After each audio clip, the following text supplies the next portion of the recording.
From Television City in Hollywood, the Jack Benny Program. Guest Ronnie Burns. Presented by Lucky Strike, a light smoke. The best tasting cigarette you ever smoked.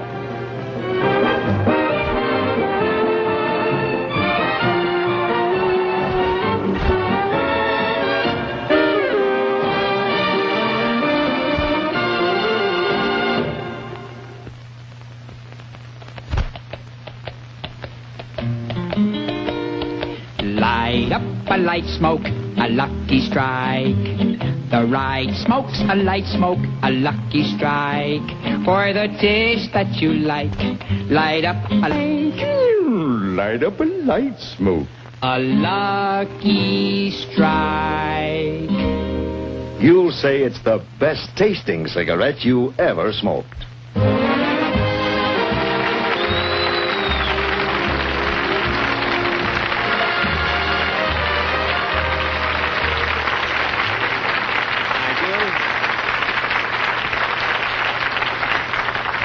Thank you very, very much, ladies and gentlemen, and welcome to the Lucky Strike program. Well, here it is, April 6th, Easter Sunday.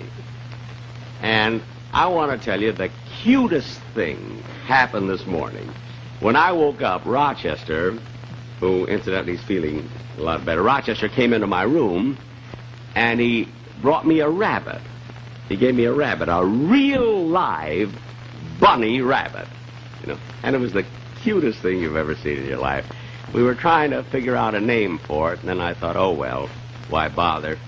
I mean, with the price of meat as high as it is.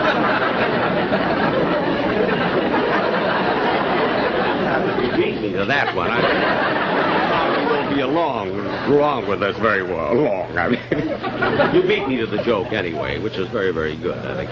But, of course, today, Easter Sunday. Now, this is the day, of course, all over the country where the big thing is the Easter parade. You see, and here in Hollywood, they held it on Wilshire Boulevard between Fairfax and La Brea. You see, and all of the guests, you see, the celebrities were dressed up in their Easter finery, you know, strolling up and down the street. And up ahead of the parade, leading the parade, was Phil Harris. That's right, Phil Harris walking. Now I know why they call it the Miracle Mile.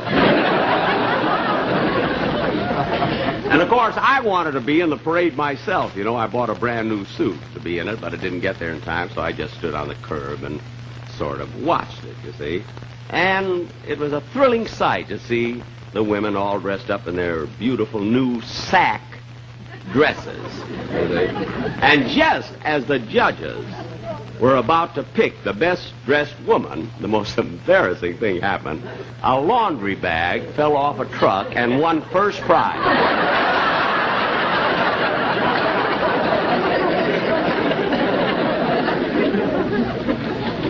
A fire hydrant came in second. Of course, I could stand here and tell you about the parade all day, but I want to get on with the show. You know, ladies and gentlemen, as you probably know, the younger generation has been taking over the recording business, you see. And many of the young famous singers are sons of famous fathers, like Gary Crosby and Ricky Nelson. Well, the closest friend that I have in the world is George Burns, the friends are George Burns and Gracie Allen, you see. And their son has just made his first recording, and he's here with us today. I'd like to have you meet him, Ronnie Burns.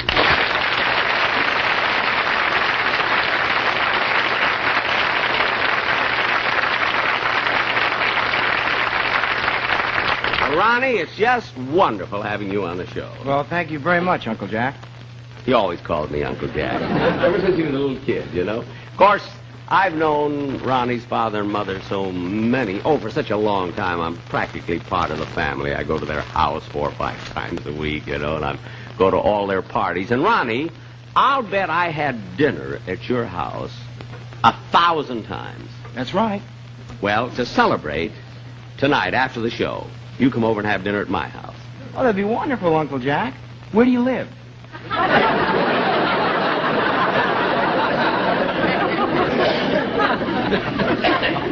Where do I live in Beverly Hills. I know, but what's the address? Look, I invited you to dinner. If you're hungry enough, you'll find it. I don't know, the younger generation hasn't got that pioneering spirit. Ronnie, did your father ever tell you how he and I first met?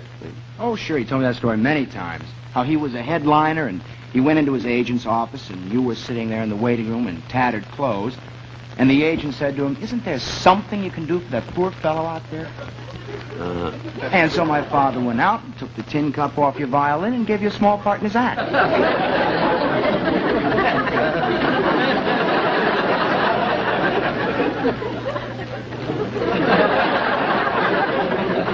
That's what your father told you. That's what he tells everybody. Well, look, regardless of what your father says, I will tell you the truth. I was a headliner at the Palace Theater, New York. And your father, George Burns, was working across the street, right on the street, selling hot chestnuts. My father was doing that? Yes. For 10 cents, he gave you 6 chestnuts and a chorus of Ain't Misbehavin'. So feeling sorry for him, I bought him some shoes and gave him a part in my act, you see. Well, that's awfully sweet of you, Uncle Jack. How'd the act go over? Well, the following week, we were both selling chestnuts. Now, Ronnie, who are you going to believe, your father or me? My mother. Gracie? Mm-hmm. Mother told me the real story how Dad got started in show business. Yeah. You see, his first partner was a seal. The act was called Burns and Flipper.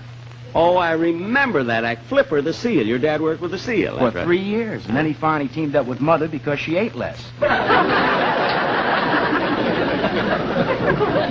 Now, what became of the Seal? Mother's wearing it. Well, look, Ronnie, we could probably stand here and reminisce all day, you know. But how about doing the song now that you recorded, your very first recording? Now, you go off stage and get ready, and I'll announce it. Ladies and gentlemen, Ronnie Burns will now sing this first recording that he made called She's Kinda Cute.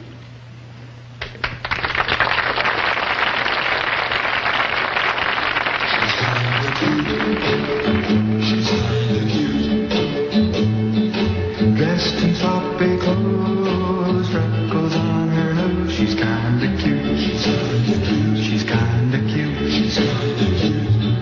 She's a living dream in her faded jeans. She's kinda cute. She's kinda cute. She's kinda cute in the little way she walks. She's kinda cute in the little way she talks. She looks at me, laughs and winks her eye. Oh, I'm so in love that I could die.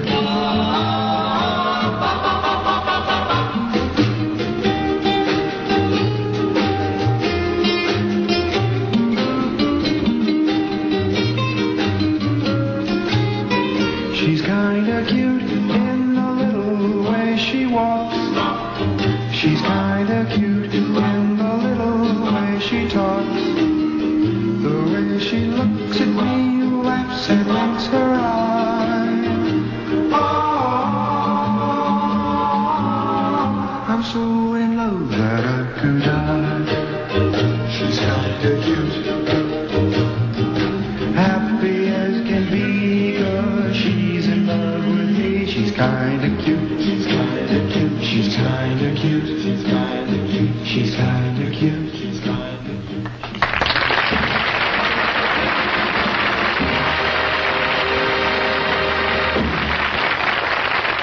Thank you. First time he ever sang. That's cute, isn't it? Thank you very, very much, Ronnie.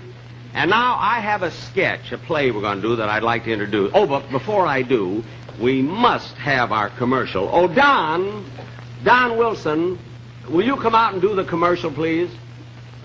You can do it yourself.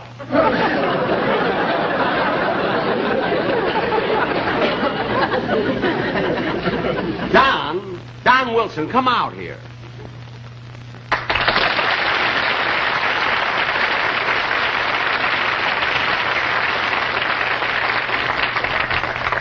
What'd you just say? I said you can do the commercial yourself. Don, what's bothering you? I'll tell you what's bothering me. For months now, I've been trying to get you to give my son Harlow a featured spot on your show, and you continue to say no. But let George Burns ask you to put his son on the show, and you do it just like that. But, Don, George Burns is the best friend I have in the world. He's my pal. Some pal. I charge you less for being your announcer than George Burns charges you for being your friend. Oh, for heaven's sake, I pay him a few bucks a week to like me, and you make a big...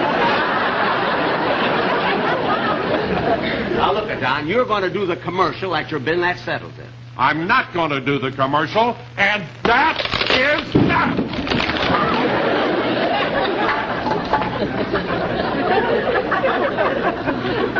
Now look what you've done. I don't care. But Don, your business is to do the commercial.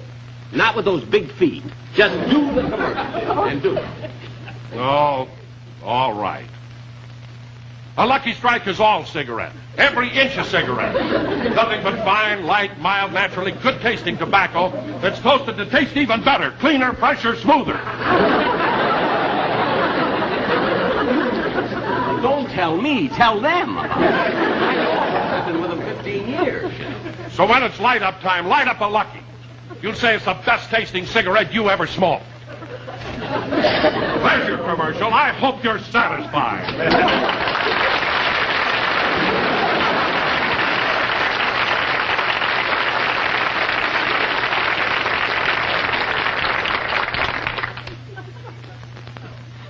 Well, there he goes, ladies and gentlemen. 12 angry men. So upset about his son, Harlow. Mr. The Benny? minute I don't use him, Mr. Benny? Yes? You're wanted on the phone. Here? Yes, sir. Oh. Excuse me just a minute, will you, please? Hello? Hello, Mr. Benny. This is Rochester.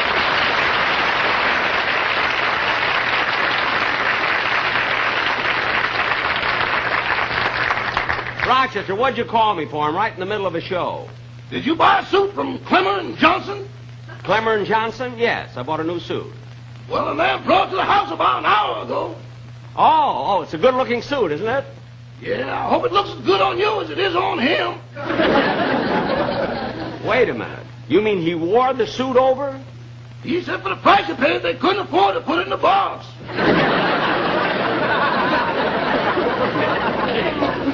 Well, look, Rochester, it's a beautiful suit no matter what I Oh, just a moment, boss. There's someone at the door. Come in. Rochester. Just a minute, boss. Is this the home of Jack Benny? Yes, it is. Did he buy a suit last week? Yes, the man from the store delivered it. Oh, that was Mr. Clemmer. Mr. Clemmer himself? Yes, I'm Mr. Johnson with the extra pair of pants.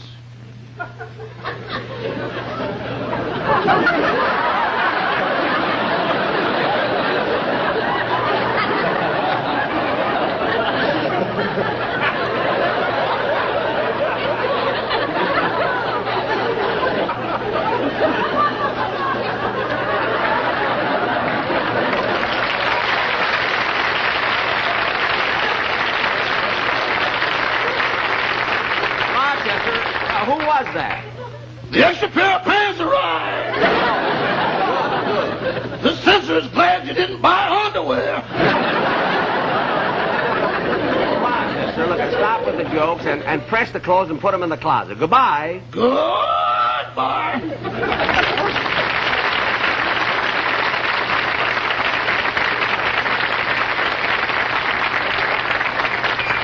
Has to call me right in the middle of a show. And now we've taken up so much time, I've got to get into the sketch. Oh, Don Wilson, come out and introduce the sketch, please.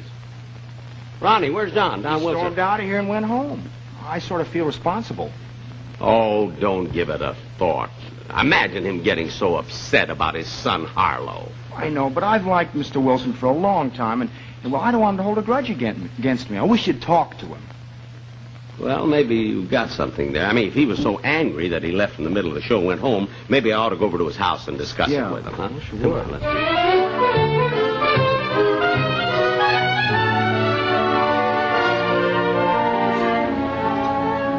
Just can't get over it after all these years. Imagine he's doing a thing like that to me, taking another man's son. Oh, now, Don, will you stop pacing up and down? I feel the same way you do about it. But let's not let that mean old man spoil our home life. After all the things I've done for Jack. Well, do you remember when he had pneumonia? It was a pint of my blood that got him on his feet again. Yeah, I'll say it got him on his feet. You gave him the blood, he jumped out of bed, ran downtown, and sold it to the Red Cross for $10. And on the way home, he stopped by our house and wanted 2 cents back on the bottle. Oh, when I think of how that man's insulted me, I could now, Don, control yourself, dear. I can't control myself. No, try. I'm so mad, I scream!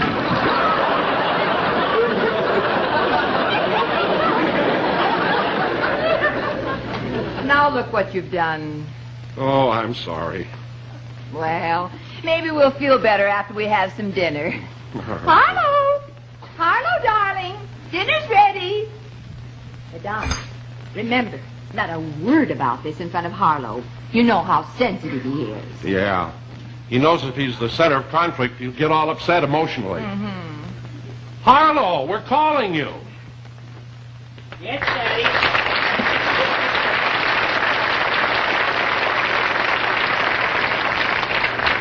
Harlow, when we called you the first time, why didn't you answer? I didn't hear you. I was listening to this Ronnie Burns record. Ronnie Burns, give me that. Don't you ever let me hear you say that name around this house again. Mother, what's the matter with Daddy, dear? Well, nothing. Nothing, son. Now, look, Harlow, before we have our dinner, you must take your cod liver oil. Gee, Mother, every day you give me cod liver oil. I wish you'd stop. Why? Because my teacher says our classroom smells like the Malibu Pier.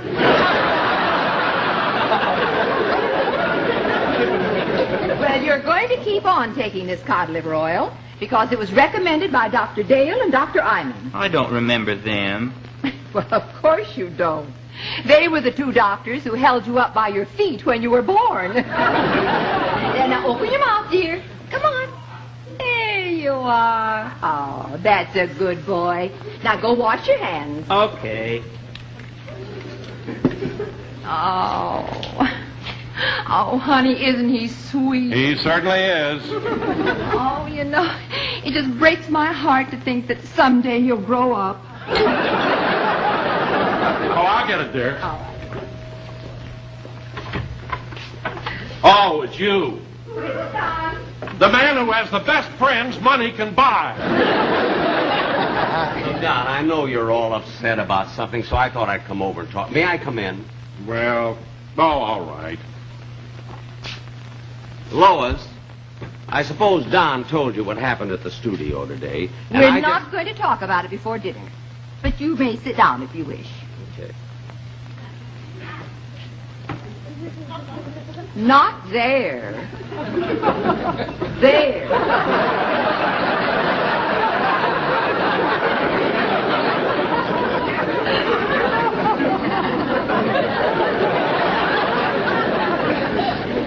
Harlow, we're waiting for you. Coming, Mother.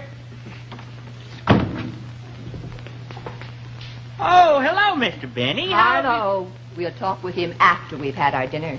Yes, Mother. Oh, Don, get Harlow's chair. All right.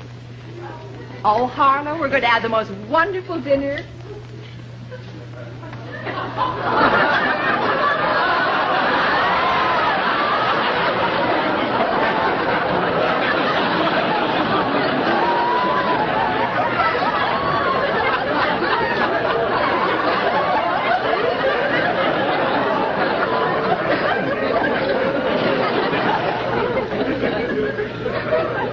Look, I know I'm not supposed to talk, you know, while you folks are going to eat, but why would you put this bulldozer in a high chair? For sentimental reasons. This was Don's high chair when he was a baby. Now, dear, you just sit down and I'll serve the food.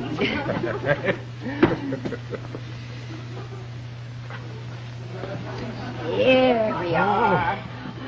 Big surprise for you. Oh, gee, what a beautiful turkey. How much does it weigh, dear? 23 pounds. It certainly looks delicious. Harlow, here is yours.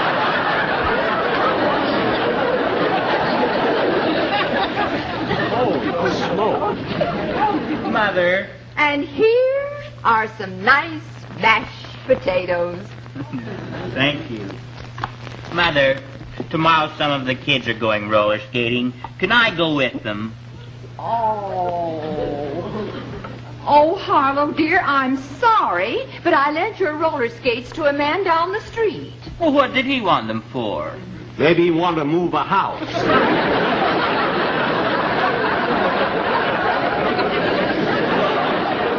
Don and Lois, look, I didn't come here just to sit and watch you eat. Now, I wanted to get something off my chest. I knew something was bothering you, so I'm trying to straighten it out. Now, look, I have nothing against Harlow. Believe me. Why is he mentioning my name? Now, Harlow, calm down. Never mind. But he's mentioning my name. I'm in the middle of a conflict again, and I don't like it. Calm down. I can't help it. I feel tension in this room. Now, Harlow, if you don't feel well, you just go up to your room and get ready for bed. Okay.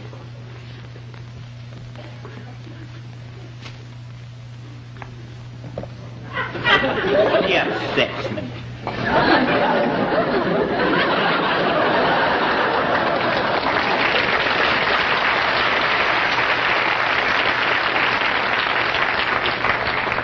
Now, Jack, if you came over here to apologize, do it and get it over with. Now, wait a minute, Don. If you're talking about apologies, you owe me one. Imagine walking off a show in the middle of the show just because you were mad. You're darn right I was mad. Why, I just can't get over you're not giving my son Harlow a chance. Why, we've treated you like one of our own family. We've had you over here to dinner hundreds of times. Oh, hold it just a minute, Don. All right, I'll admit I've been here for dinner hundreds of times, but I've always reciprocated. Oh, yes, he's right, dear. Many times he's taken us over to have dinner at George of Gracie's. Now, look at Don. Don, I know that you're upset about Harlow, and I'm willing to try to do something about it. Mother, Daddy, I'm ready for bed. Oh, fine, dear. Come on out and kiss us goodnight.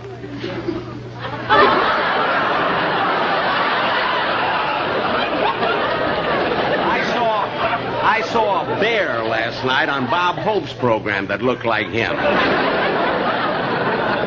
Good night, Mother. Good night, dear. Good night, Daddy. Good night, son. Shall I kiss him, too? I wouldn't let you kiss me if you were a French general. Well, good night anyway. Now, wait a minute, Harlow. Wait a minute, just a minute. Now, look, Don, I know how you feel about your son. You too, Lois. And if you feel that he has talent and can do something, I'm willing to give him a chance, like I did Ronnie. Now, but I've got to know what he can do. Well, okay.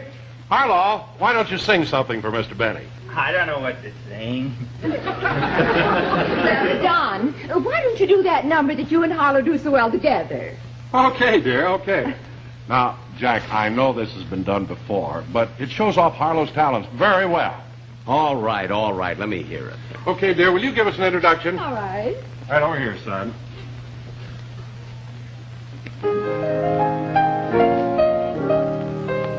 When skies are gray, dear, don't you forsake me, son. I love you so, sonny boy. When there are gray skies, What don't you mind in the least? I don't mind the gray skies. What will I do to them? You'll make them blue, What's my name? sonny boy. What will friends do to you? Though my friends forsake me, What will you let them do? let those friends forsake me. Who will you still have in the end?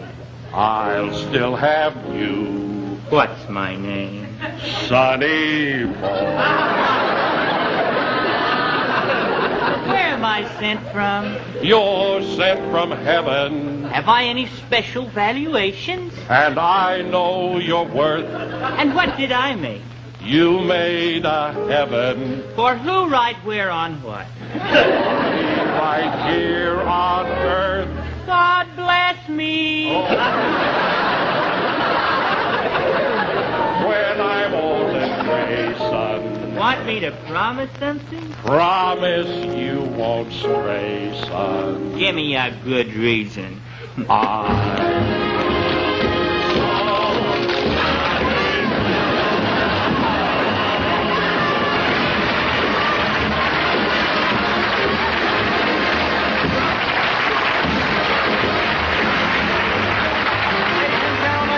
Jack will be back in just a moment. But first, a word about a light smoke, Lucky Strike.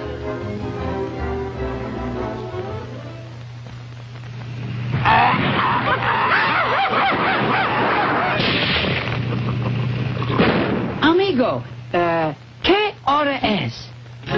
Es tiempo para encienda un ligero, un Lucky Strike. Fumada ligera, un Lucky Strike. Para el sabor que usted quiere, encienda un Lucky Strike. See, amigos, when you smoke a Lucky, you're smoking light. You're smoking superbly light tobacco. Naturally good-tasting tobacco that's toasted to heighten the lightness, to make the taste even better. For the taste that you like, light up a Lucky Strike. Light up a light smoke. A Lucky Strike. You'll say it's the best tasting cigarette you ever smoked.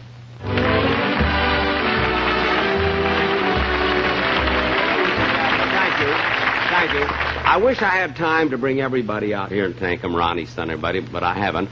I just want to say that next Sunday, be sure and watch Bachelor Father, starring John Forsythe. I'll be back in 2 weeks with my own show, and I'll also be on the Shower of Stars a week from Thursday. Now, a very happy Easter, and be sure and buy Easter seals.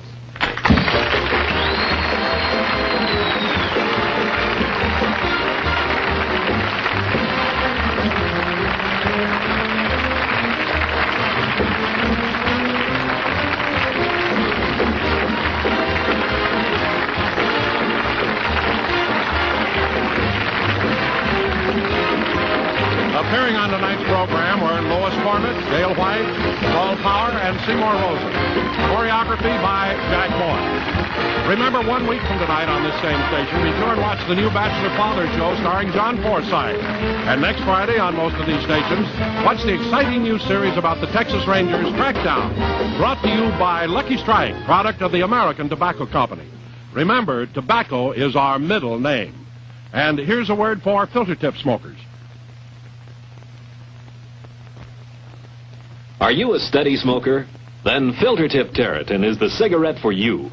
Mildness makes the difference. Because you don't smoke just one cigarette. You smoke pack after pack, day after day.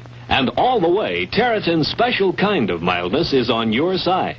Mildness that comes from good-tasting mild tobaccos. And a filter that really filters. Remember, Smoke Filter Tip Terratin, Filter Tip Terratin. Mildness makes the difference.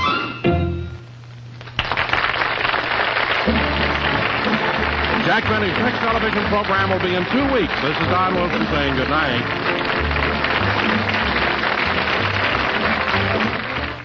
Maurice Chevalier, Guy Lombardo, Betty Johnson and the Johnson family, and the Chicago Opera Ballet join Ed Sullivan next on the CBS Television Network.